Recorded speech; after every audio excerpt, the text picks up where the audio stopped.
Well, hello, church history friends, and welcome to the Stories of the Scattered Saints Spring Lecture Series.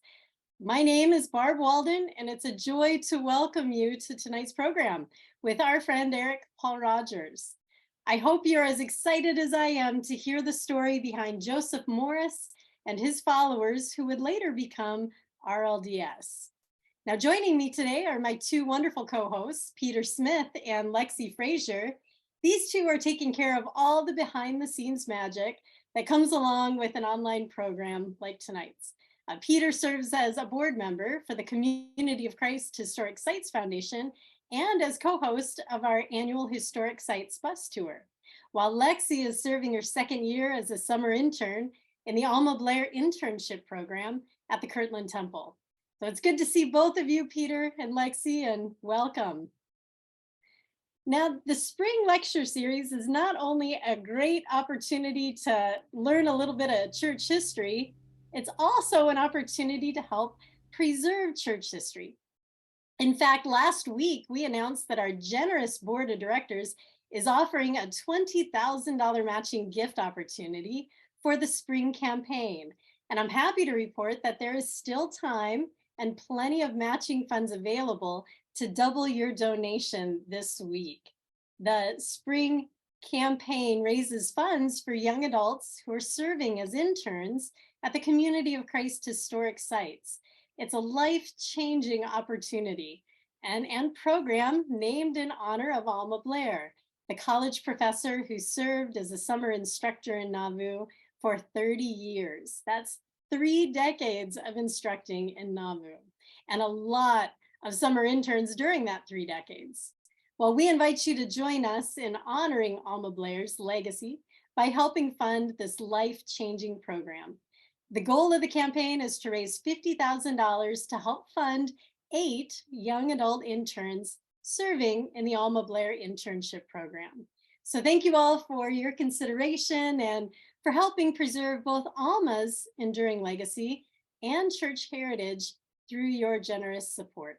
You can use the QR code to make a donation that you see on the screen, or Lexi will also drop the online donation link and mailing address into the chat. Again, thank you for your support. We appreciate it, friends. It's my absolute pleasure to introduce and welcome back our friend, Eric Paul Rogers. Hi, Dr. everybody. Welcome. Dr. Rogers has studied organizations within the Restoration movement, particularly the Church of the Firstborn, also known as the Morrisite Church. He studied the Community of Christ, formerly known as the Reorganized Church of Jesus Christ of Latter-day Saints, and the Apostolic United Brethren, also referred to as the All Red Group. Eric's research has been published in a number of books and journals, including Curriculum and Teaching, Educating About Religious Diversity and Interfaith Engagement, a Handbook for Student Affairs, Doctrine and Covenants Reference Companion, Journal of Mormon History, The Persistence of Polygamy, Fundamentalist Mormon Polygamy from 1890 to the present, Religious Educator, and the John Whitmer Historical Association Journal. Eric is too humble to say it, but he is an award-winning historian. His presentation tonight is called From Morrisite to Josephite and Beyond. So welcome, Eric. The spotlight is all yours as we are ready to learn more about the Morrisite connections to the reorganization. Thank you very much, Barb. I appreciate your picking a Forest Cut tune for the introduction as well. And thanks to Daniel Harmon for playing that. Thanks to Peter and Lexi as well. I'm going to go ahead and share my screen now, and we'll jump into the presentation. So as Barb mentioned, the title is From Morrisite to Josephite and Beyond. And we're going to jump right in with some background, and some of this will be familiar to the listeners. Most of this will be very familiar. But this idea of a millennium is very significant in the period of the early 19th century, and particularly for Latter-day Saints. The idea of the end times, of an apocalyptic end time, eschatology was really significant, and that was very much part of the teachings and vision of Joseph Smith and the Restoration. As a matter of fact, as you are well aware, the whole idea of establishing a Latter-day Saint Zion was to usher in the second coming of Jesus Christ and his millennial reign. And so it's within that context then that Latter-day Saints begin experiencing pushback and challenges in relation to establishing a millennial kingdom. And the saints are actually expelled from Jackson County, from where Zion is to be established. There's a civil war between the Latter-day Saints and the citizens of Missouri. This image is a representation of the Battle of Crooked River. These are all CCA Christensen paintings, as a matter of fact. And then what do we do with the millennium when we lose our prophet at Carthage jail, as well as his brother Hiram? So there's this enthusiasm and looking forward to the second coming and preparing for the second coming, preparing a people to receive him by establishing a Zion people, and then all of this opposition and difficulty in bringing to pass the prophecies that have been made. So with the death of Joseph Smith, we then see various claims to a leadership of the Latter-day Saint movement. I picked Lyman Wight to highlight first, because we're going to be spotlighting Lyman Wight and his movement in the fall at the annual meeting of the John Whitmer Historical Association, which will be in Fredericksburg, Texas. White established a community at Zodiac, which is near Fredericksburg. We have other claimants to authority. The last 2 weeks in our spring lecture series, we've heard about James J. Strang, and then Sidney Rigdon, and there are others, Charles Thompson and Alpheus Cutler, and then Brigham Young, who was the leader of the movement to which I currently belong. So with all of these claims to authority, there were various ideas surrounding the millennial reign of Christ and what needed to happen in order to usher that in. Brigham Young and a portion of the early saints moved west, leaving Nauvoo. They traveled cross country through Iowa and Nebraska and Wyoming into what became Utah territory. And under the direction of Brigham Young, established the idea that this is the place for the gathering of the Latter-day Saints. Now, while that's all happening, as you well know, there were other leaders and other claims to authority and other locations where the idea of establishing Zion would be important, whether that was in Wisconsin or Michigan or Independence or elsewhere. So it's into this Utah Brighamite arrangement that Joseph Morris enters the scene. I want to share a little bit about Morris. He converted to Mormonism in England. Morris was born in December of 1822 in Cheshire County, England, and he was 23 when he joined the church. He married a woman named Mary Thorpe, who was also from Cheshire County, in 1847, and they had 4 children. But of those 4 children, 3 of them died before they ever emigrated to America. After emigration, they lived in St. Louis for about 2 years and then moved to Pittsburgh. And while in Pittsburgh, Morris was appointed as branch president, as a leader within the church in that area. Now, Mary and Joseph decided that they were going to come to Utah. And so in 1853, they emigrated. At first, they moved into Sanpete County, which is about, I'm in Salt Lake at this moment, so it's about 100 miles south of where I am. If you've heard the towns Manti or Ephraim or Mount Pleasant, those are all Sanpete County towns. And they lived there for a short time and then eventually moved to Provo. It was in Provo where Morris started to experience some really significant conflicts with local church leaders.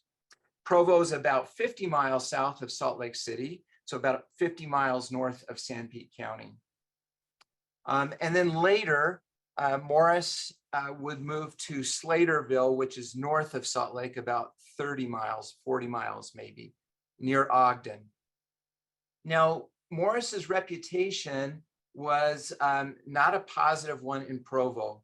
One of his nicknames was Praying Joe because he would drop to his knees and begin to pray, and people saw that as unusual and odd, even in the midst of the Mormon Reformation, where there was a lot of zeal and religious enthusiasm.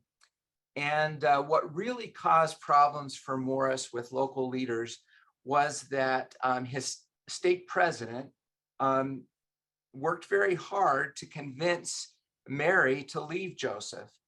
And now this is during this Mormon Reformation period, the Brighamite Mormons are practicing polygamy and wives are in demand. And it wasn't unusual for men who were looked down upon, who weren't considered, respected and proper husbands.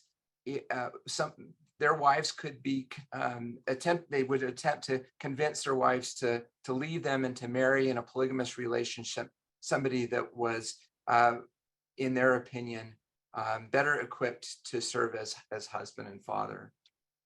Eventually, Mary does leave Joseph, and she remarries in 1857 in the endowment house in Salt Lake City.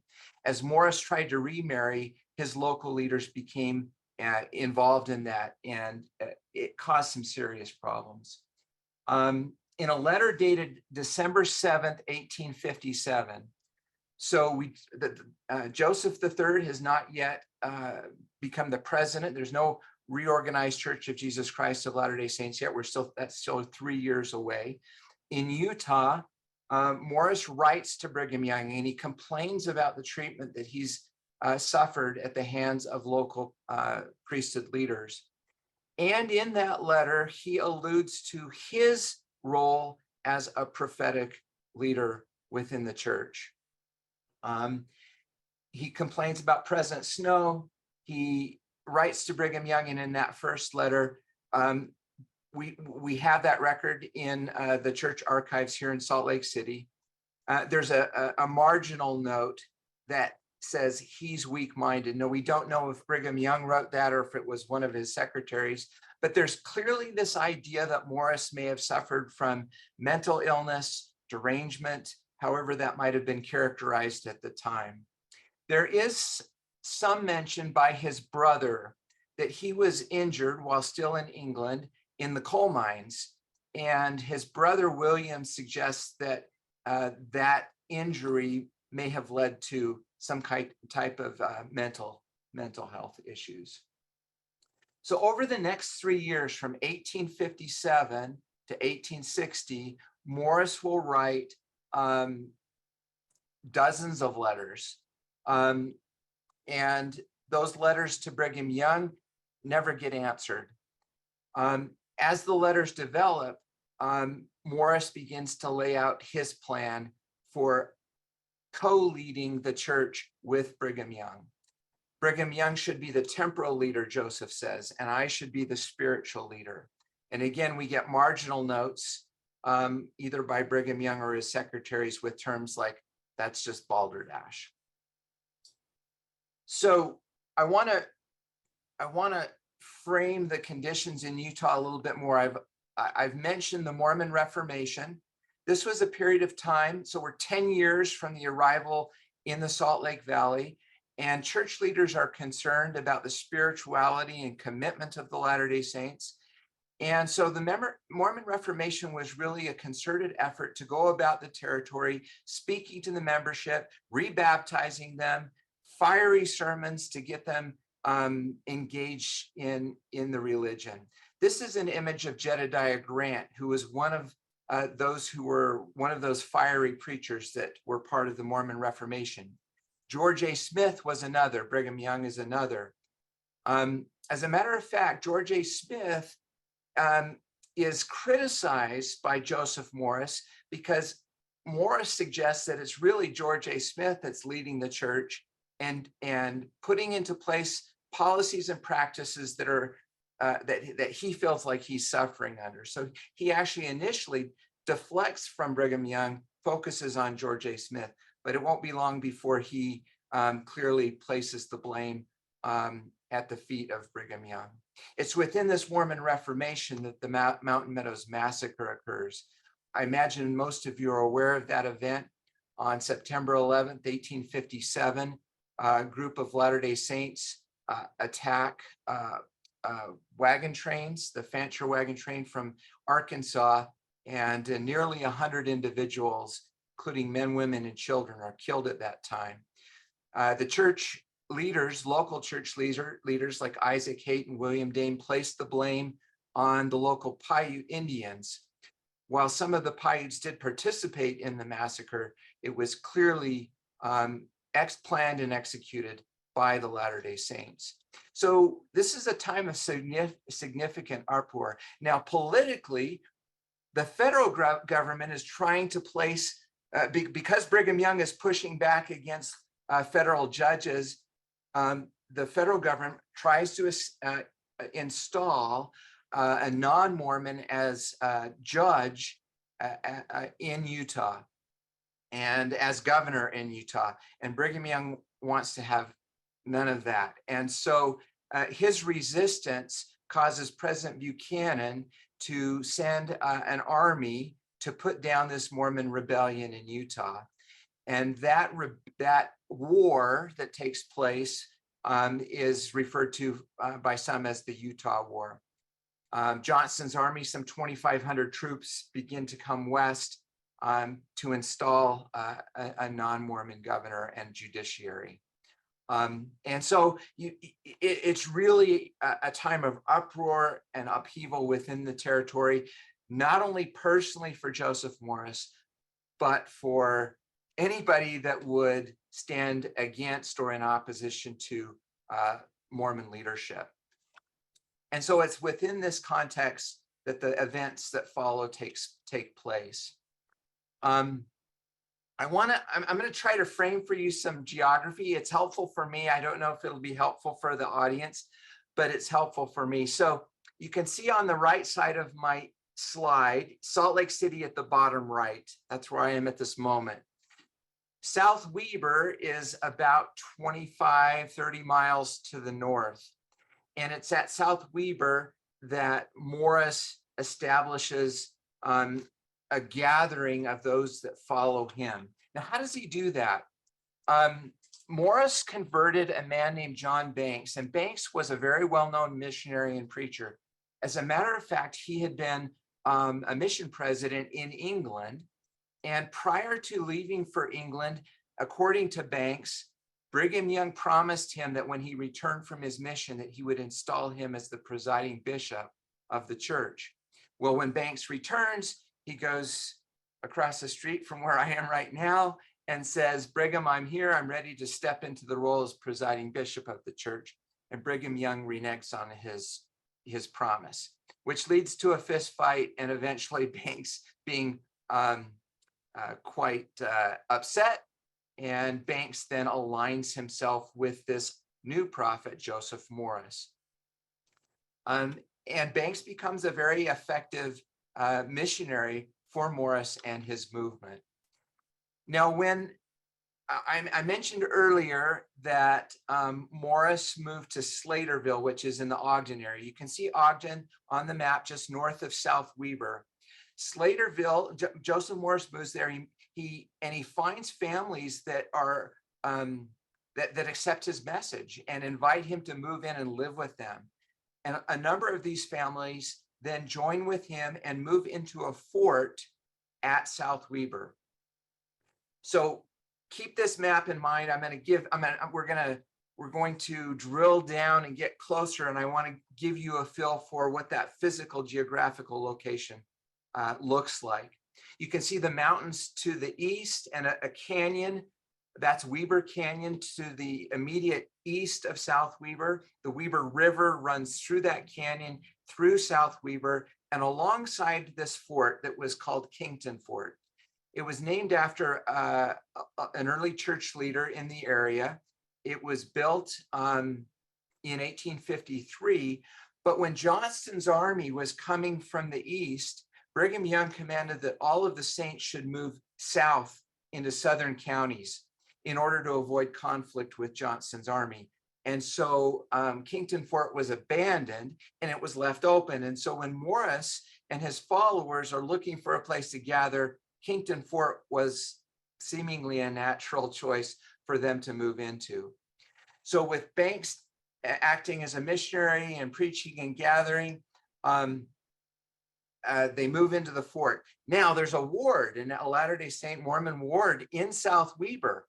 And the bishop of that ward is Richard Cook. Well, guess who Morris converts? The bishop of the local ward and about 17 of his congregants. And this leads to two apostles, John Taylor and Wilford Woodruff, being sent from Salt Lake up to South Weber to investigate. And ultimately, the two apostles excommunicate Richard Cook and all the rest of the members of his ward who align themselves with Morris, and they move into the fort together. So at some point, it's probable that there were more than 400 Morrisites gathered at Kington Fort and maybe only 100 members of the local Mormon ward. So that could be threatening both spiritually and religiously, but also potentially militarily and physically. And it was often in kinship and emigrant groups that you saw people aligning themselves with Morris, and I'll elaborate on that a little bit more. So now I'm going to drill right down to South Weber and to this crossroads. Now this photo was taken a number of years ago. That center of those crossroads looks a little bit different. I was over there on Monday taking some pictures, and there's subdivisions where you see grasslands, but I'm going to use my laser pointer here for a moment. And I'm going to show you a video, and the video that I'm going to show you is taken from right about here. So the fort would have covered roughly this square area. And I'm going to overlay a map on an image in the next slide, but I want you to get a feel for where this is. So this is oriented north to south. So north is now Interstate 84. You can see the Weber River over here in the upper right-hand corner flowing through the valley. And this is still a field. This hasn't been developed yet, but there is a sign there that they're going to build something in this area. This area is now homes. And I'm going to show you a video in just a second. So I just wanted to get you a little bit of a feel. So here I've overlaid a map of the fort on the satellite image. And you can see the boundaries here of the fort wall. And I'm going to point out an area over here. You see this home right here? These homes and these trees right here are going to be significant in just a moment. But it gives you an idea of the size of the fort. I think about up to 400, up to maybe 500 people living in this area. So this is a video that I took on Monday, and these are the trees and homes where I was pointing out just a moment ago. And there was an open air Bowery in this area that was outside the fort on the western side of the fort. And I'm standing right here at where a monument now stands that I'll show you a little bit later in the presentation. But I want to show you this video, and I'll talk through it a little bit as we go. So you see this bluff up here. This is the bluff to the south. And now I'm panning over to the west. Hill Air Force Base is what's currently up there. I don't know if you're getting the sound, but there's an Air Force Base up there. Now we're looking directly west, and now we're starting to look to the north where you would see Ogden. But you see some bluffs here on the north side of the valley. These will come into play in the story of the battle that I'll outline in a moment. So again, bluffs. Now we're starting to get back to the east. You can see the Wasatch Range. And then right here is where the fort would have been, or a portion of it. And then Weber Canyon to the east, where the Weber River flows from. And you can see that there's going to be an RV center apparently built on that.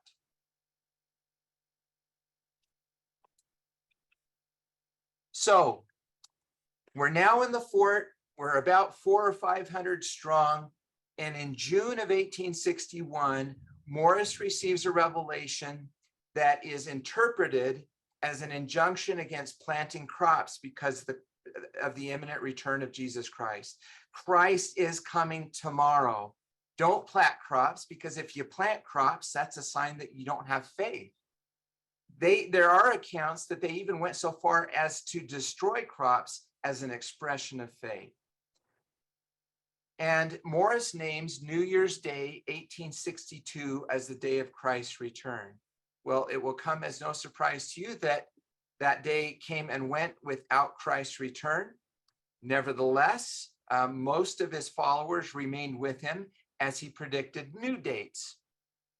He received additional revelations that Christ would come and deliver his followers just a few days after a spectacular pageant that he called the foreshadowing of the Kingdom of God Day, which would be May 30th, 1862. Now, this may have been somewhat prophetic because the battle that's about to ensue begins on June 13th, Friday, June 13th, and ends Sunday, June 15th.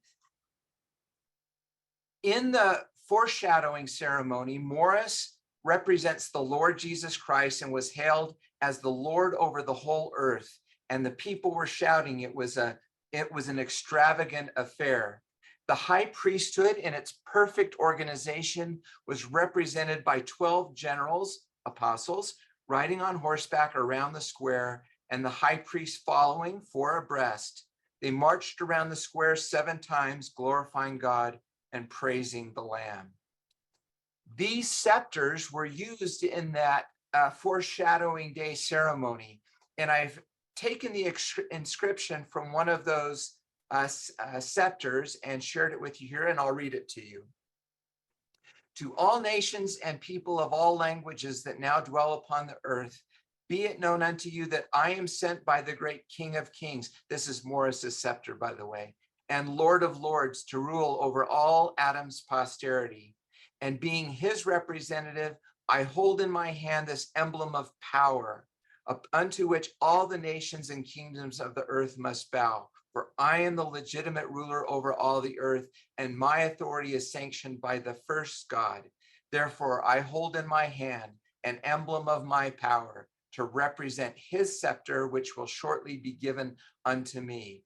I am Joseph Morris, president of the Melchizedek priesthood. Morris envisioned the day when he would walk into Salt Lake with Jesus Christ, and Jesus will have destroyed all of the unrighteous Mormons. He will have preserved all of the righteous Mormons to be servants to the Morrisites. I think Brigham Young would have been one of those that wouldn't have been left around. So with those conditions, there have been ongoing conflicts between the Morrisites and their Brighamite neighbors. They failed to plant crops. And so during that winter, they're starving because not only did they not plant crops, but their Brighamite neighbors won't do business with them. So if they need to mill grain, they can't get it milled. Very challenging times for those that followed, not only because those prophecies not being fulfilled, but because they were suffering physically and emotionally. Now, 3 of Morris's followers collected all of what they considered their possessions and left the community. Now, the problem with that is that they had consecrated. They had given all of their possessions to the church of the Firstborn, the Morrisite church. And so when they left, from the community's perspective, from the prophet Joseph Morris's perspective, they were taking community property, and he was not going to stand for that. And so the Morrisites organized a posse to retrieve the quote unquote stolen property and imprisoned the 3 men who had taken it. This image on the right is the building that, according to local legend, is the building in which those three individuals were housed. And that's my friend Ed Cooper, who's since passed away, but who lived in South Weber and connected me with some of the locals there. So who were those prisoners? William Jones, John Jensen, and Louis Gertson. Now, you notice there's English names and there's Scandinavian names. The followers, the people that were most likely to follow Morris were from the UK, Scottish and English immigrants, and people primarily from Sweden and from Denmark, as well as from Switzerland. And so I'll give you some examples and identify some of those individuals that belong to each of those communities. And some of them emigrated together, and of course they were kinship groups as well. So with those three individuals imprisoned, their families were concerned about that and wanted them released. And so they seek redress through the Chief Justice of the Utah Territory Supreme Court, who was John F. Kinney. Kinney was a non-Mormon, and Kinney responded to those requests. He issues a writ of habeas corpus, which required the release of those prisoners. Well, in the efforts to issue that writ and enforce that writ, Morris completely rejected it. And so we have a problem. Kinney then decides to enforce the writ by force. This is an image of the Nauvoo Legion. This is the Utah Territorial Militia at that time frame in the early 1860s. And Kinney gives the order to the territorial militia to enforce the writ. The marshal, the deputy marshal, was out of the territory. And so it fell upon the deputy territorial marshal to enforce the writ and to lead the militia. That deputy territorial marshal was a man named Colonel Robert T. Burton, and he was ordered to enforce the writ of habeas corpus. So he organizes the militia in Salt Lake City, and then they begin to move towards South Weber. Remember, it's about a 30-mile. They pass through the northern part of Salt Lake County and then into Davis County. Well, as they approach those south bluffs above South Weber that I showed you in the video, they're passing through other communities. And as they pass through those other communities, the militia grows in number. And our best estimates that the militia forces that arrive on that south bluff where Hill Air Force Base is now was between 500 and 700 individuals. And part of that strategy was to be so large as to intimidate the Morrisites into complying with the order. But unfortunately, instead of responding to the order and releasing those individuals, they continue to resist. So this is an actual picture from down below, looking up at those bluffs on the south side of South Weber, of Weber Canyon. And the militia gathers there on Friday, June 13th.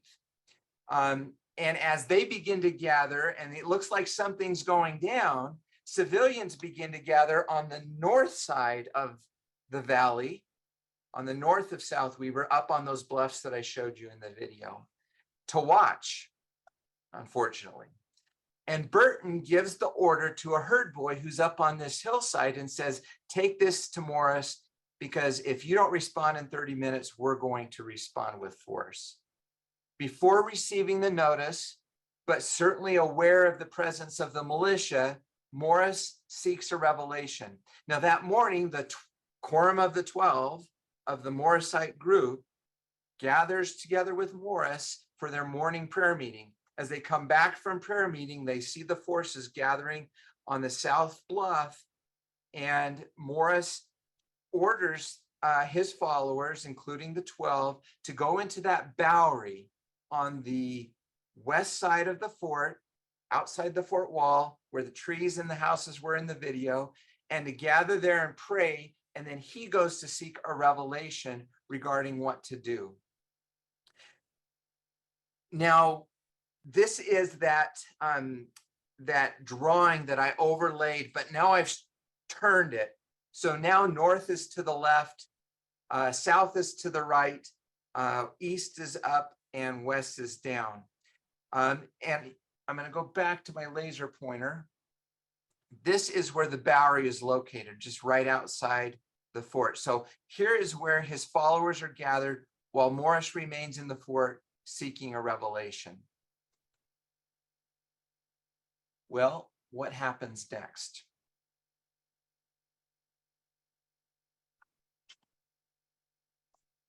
Morris saw the appearance of the army on those south bluffs as a certain sign that the time of the second coming was here. Not unlike other religious groups who have set dates for the imminent coming of Christ, Morris thought that there had to be a confrontation. However, he told the people, his followers, that they would be protected and preserved in spite of the confrontation. So Burton orders, he has two cannon, a smaller cannon and a larger cannon. He orders a cannon shot to be shot over the fort as a warning. That shot goes, there's no response.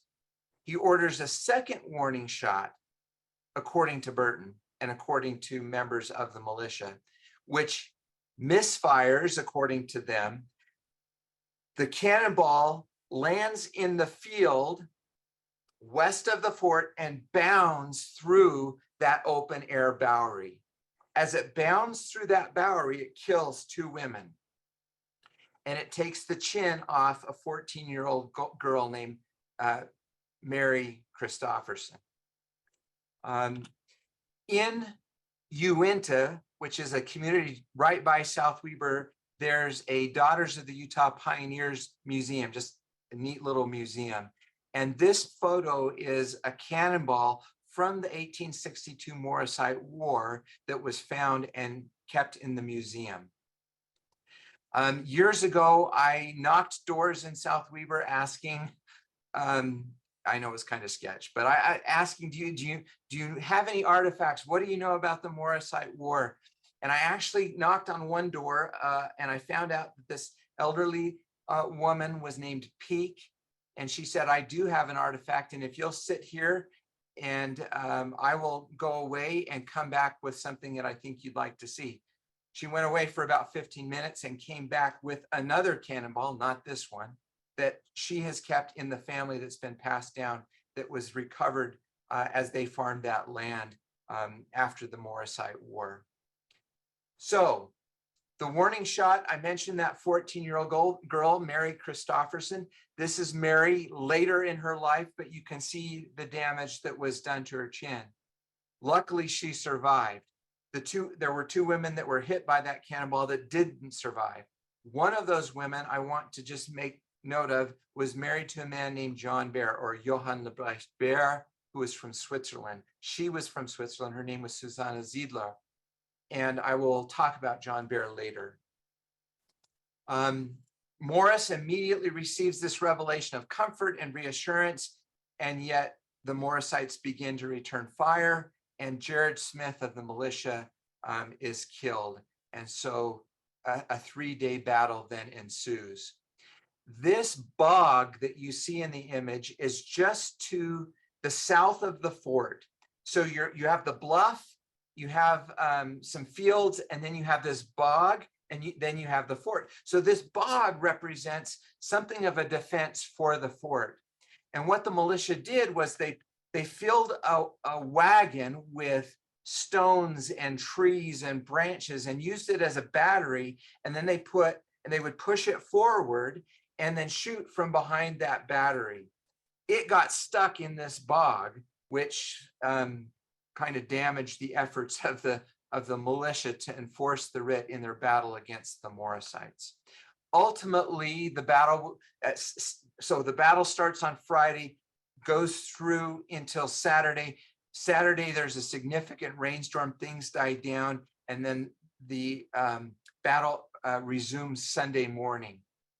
And it's at that point that Morris chooses to surrender. So they put up a flag of surrender. Robert T. Burton, remember the deputy territorial marshal?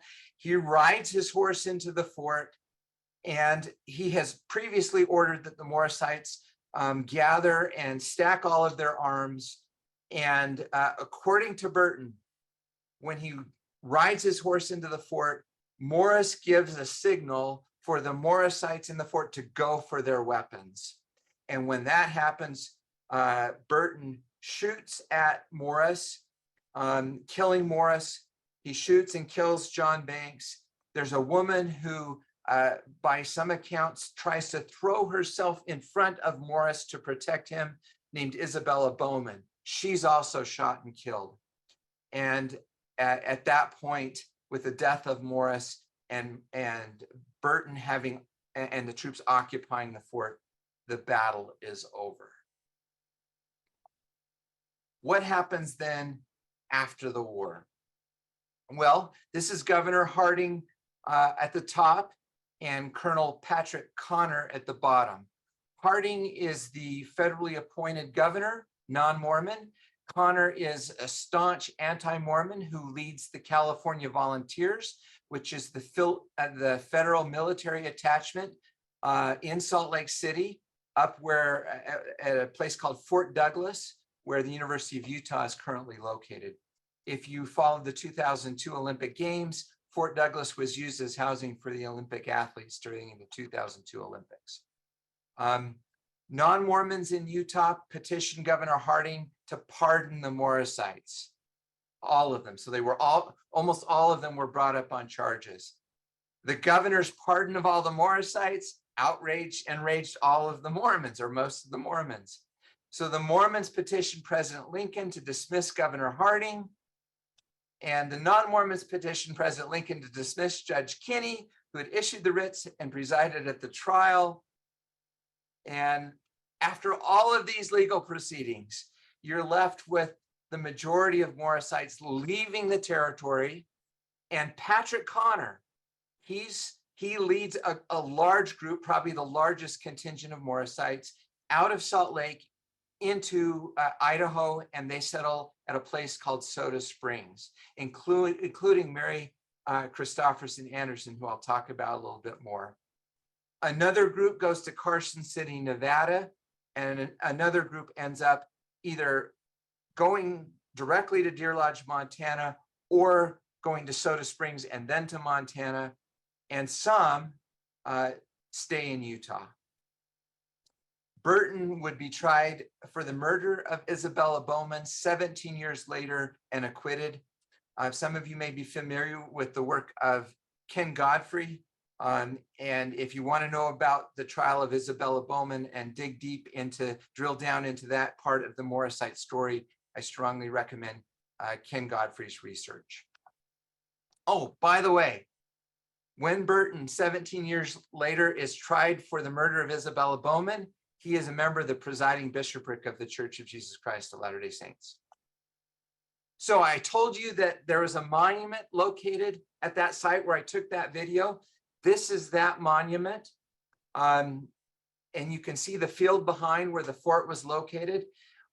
You can't read that inscription. I'll read it for you. The Kington or Kingston Fort, a 645 foot by 645 foot enclosure, was built on this site in 1853 to protect early settlers from possible Indian attacks. Since there were no Indian problems in South Weber, the fort was deserted in 1858. That's one reason they deserted it. Really, the real reason they deserted was to get out of the county in order to avoid conflict with Johnston's army.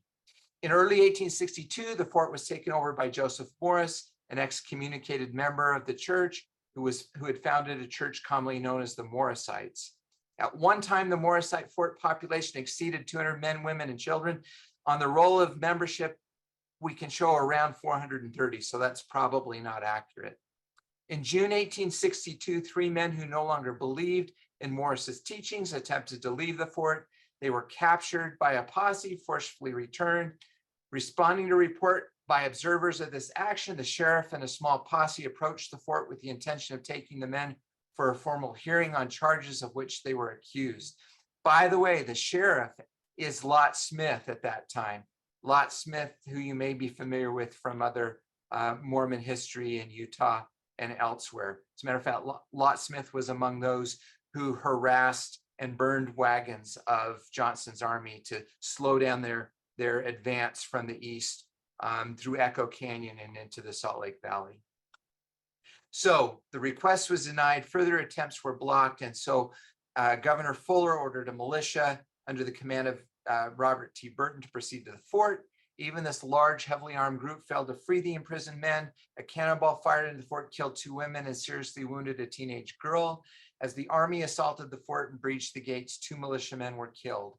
In the ensuing confusion, Morris, his second in command, John Banks, and 2 more women were killed. In all, 11 people died. After the death of their leaders, the Morrisites scattered, with most going to Soda, Carson City, Deer Lodge. A few other members were rebaptized in the Church of Jesus Christ of Latter-day Saints and remained in South Weber. So now I'm going to look at that scattering of the Morrisites. Where did they go? Who were they? And what did they do? Now, there were competing leaders. There's a vacuum of leadership within the movement. And interestingly, this man seated in the middle, George Williams, who was also known as the Prophet Canaan, was one of those who stepped in leadership. He wasn't even in the fort. He wasn't involved, but he stepped into that vacuum and people followed him. Now, Eardley and Thompson were at the fort, knew Joseph Morris well. But there were other leaders. These individuals primarily ended up spending most of their time in Montana or as missionaries in England trying to build the Morrisite movement. So I'm going to start in Soda Springs and then look at a couple of specific examples. I've already mentioned Mary Anderson. She ends up marrying Niels Anderson, also a Morrisite, and they're considered the first white marriage in the Idaho Territory. This is at the cemetery in Soda Springs, and you can see there a monument to them, and then this plaque, and I'm not going to read the whole plaque, but it's basically a Morrisite version of what happened in the Morrisite War and how Mary and Niels were involved in that. Interestingly, and I'll just mention this for those that might be interested, Mary and Niels do petition Church President Joseph F. Smith in the early 1900s for financial assistance to care for Mary because she suffered physical ailments as a result of her injuries for the remainder of her life. Now, one of the others that go to Soda Springs is John L. Bear. I've mentioned him. His wife, Susanna Seidler, was killed by that second warning shot, and he goes initially to Soda Springs. And I want to spend a little bit of time on him. John Lebrecht Bear, Johann Lebrecht Bear, or John L. Bear, goes by a variety of names, was from Switzerland. But I want you to hear what he said when he reflected back on his arrival in the Salt Lake Valley. By the way, he's on the same ship, the Underwriter, that Mark Hill Forsket is on in 1860, traveling from England, from Liverpool to America on their way to Utah as Mormon immigrants. As a matter of fact, John Bear and Susanna Seidler, who's killed at the fort, were married aboard ship, and Mark Forsket sings at their wedding aboard ship. But I just am moved by how he described his experience upon arriving in Salt Lake. He says, "Reader, you may think how I felt coming from Babylon in full confidence to go to the saints of the Most High and then find them such transgressors of the law, which would not have been tolerated in Babylon, so called. Oh my God, what will be of the end of this? O Israel of old has gone astray in spite of the warnings of the prophets. And here Israel of latter day is going astray. Yea, their prophet and their leaders, their seducers. As we arrived at the city square, which was as dusty as earth could be made, and a strong wind blowing, we were in a puzzle. Thousands of miles away from home and friends, destitute in a strange country, but with little understanding of their language." He was Swiss.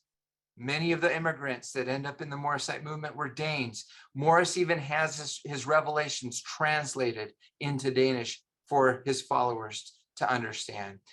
Anyway, back to Bear. No advice, no help, no assistance in any way. There you are, root or die. That's how desperate he felt.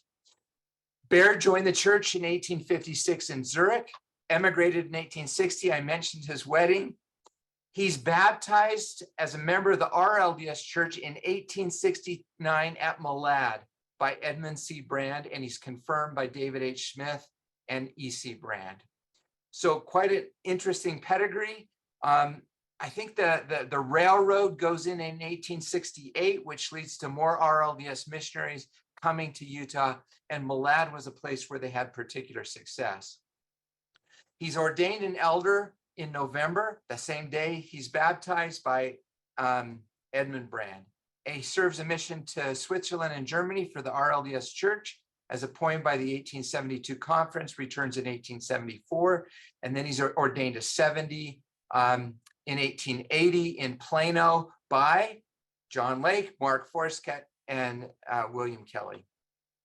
At the semi-annual conference of 1880, he's again appointed to serve a mission to Switzerland and Germany, and Bear was known as for attending the St. Joseph and Independence, Missouri branches. I'm sure some of you who are watching today are well familiar with those branches. So, Idaho, Soda Springs, you have people that stay there like Mary Christopherson and Niels Christopherson. Niels becomes known as the founder of the anti-Mormon political party in Idaho, but don't join the RLDS community. John Bear does join the RLDS community in Idaho, and then eventually immigrates to the Midwest and becomes a part of the RLDS Church, the Community of Christ in the Midwest. What about those that go to Carson Valley? So Carson Valley is known as the left wing of the Great Eagle. So the church is Soda Springs and Deer Lodge on the right, and Carson Valley on the left. James George and Joseph Dove published in 1886, so more than 20 years after the Morrisite War, they published the revelations of Joseph Morris in a volume called The Spirit Prevails. So they're very significant leaders in the Nevada and Carson, the left wing of the Great Eagle of the Morrisite Church. Now, remember I mentioned that Morris moves to Slaterville and moves in with families there. The Bulls and Cowans were two of those families that aligned themselves with Morris, and they end up in Nevada in a place called Mottstown, which, if I use my laser pointer here, is just over here on the east side of the mountains, just over the mountains from Lake Tahoe, down the south end by South Lake, over the mountains from South Lake Tahoe down here. And so you have Nevada and California. Now, I mentioned the forest cuts, and I talked about them last spring, so I'm not going to go into detail here, but they moved to Ruby Valley, but not with other Morrisites. They moved with the California Volunteers, the military unit in Salt Lake that's protecting the overland route to Nevada and California. And of course, they end up in the Midwest and in leadership positions and close friends of Joseph III. These are family members, Anders and Katie Christopherson, who go to Deer Lodge, Montana. This is their family. This is Anders. This is their gravestone in Deer Lodge, Montana, in Powell County. Anders and Katie joined the RLDS Church in Deer Lodge. Katie in 1868 and Anders in 1870. And so you have in Deer Lodge Morrisites, RLDS, LDS, Brighamite, Josephite, Morrisite,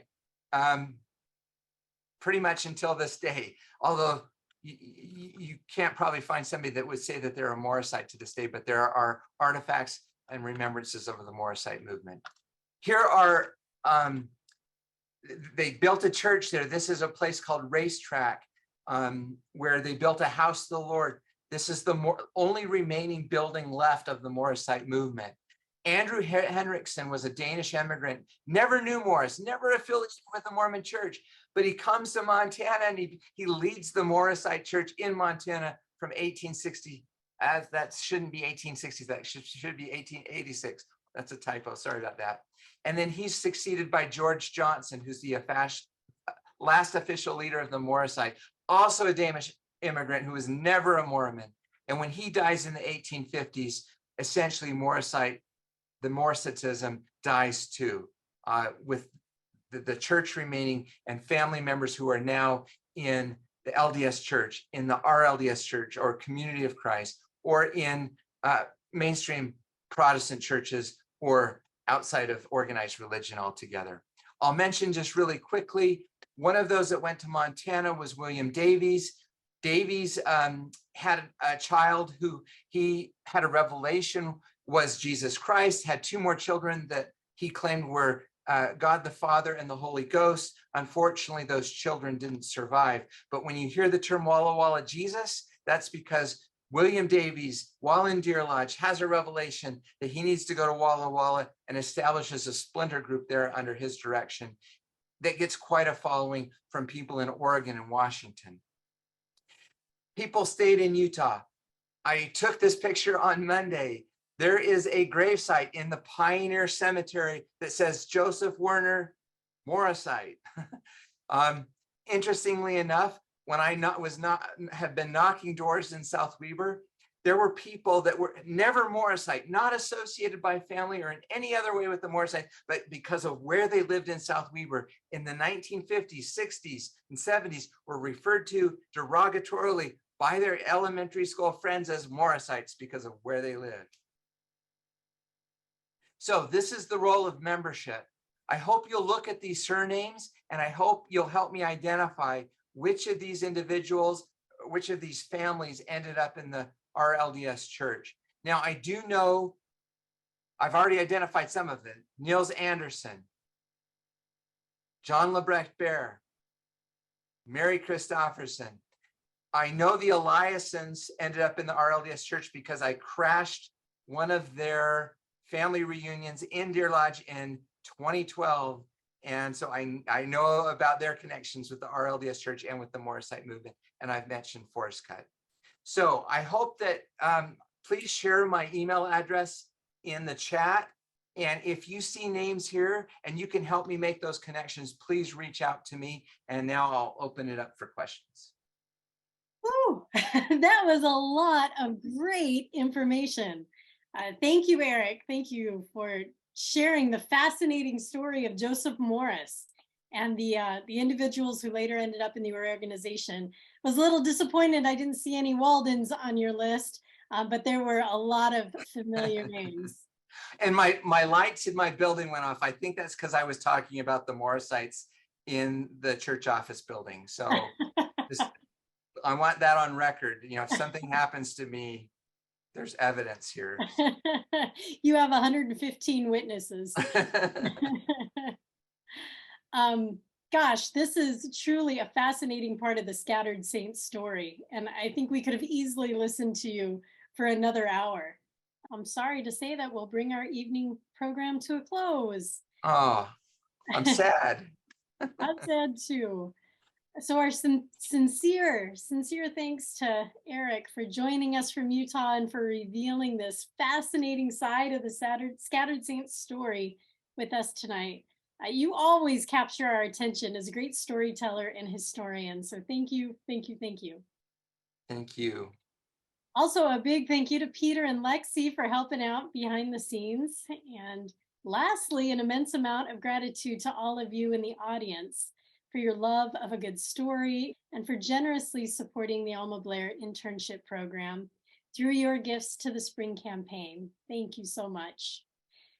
I encourage all of you to tune in next week as we gather with Melvin Johnson for our final lecture in the spring lecture series. Melvin will share the story of Lyman White, the renegade apostle nicknamed the Wild Ram. We'll hear about Lyman White's early years in the Restoration and the founding of his own Latter-day Saint group that made their way down to Texas.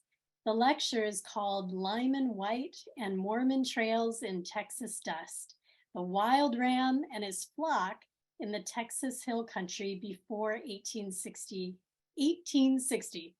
It's going to be a great lecture. lecture, and we hope you are all able to join us next Thursday night. Follow the link that Lexi just dropped into the chat to register for next week's lecture. So until then, friends, keep reading your church history, take care of yourselves, and have a great night.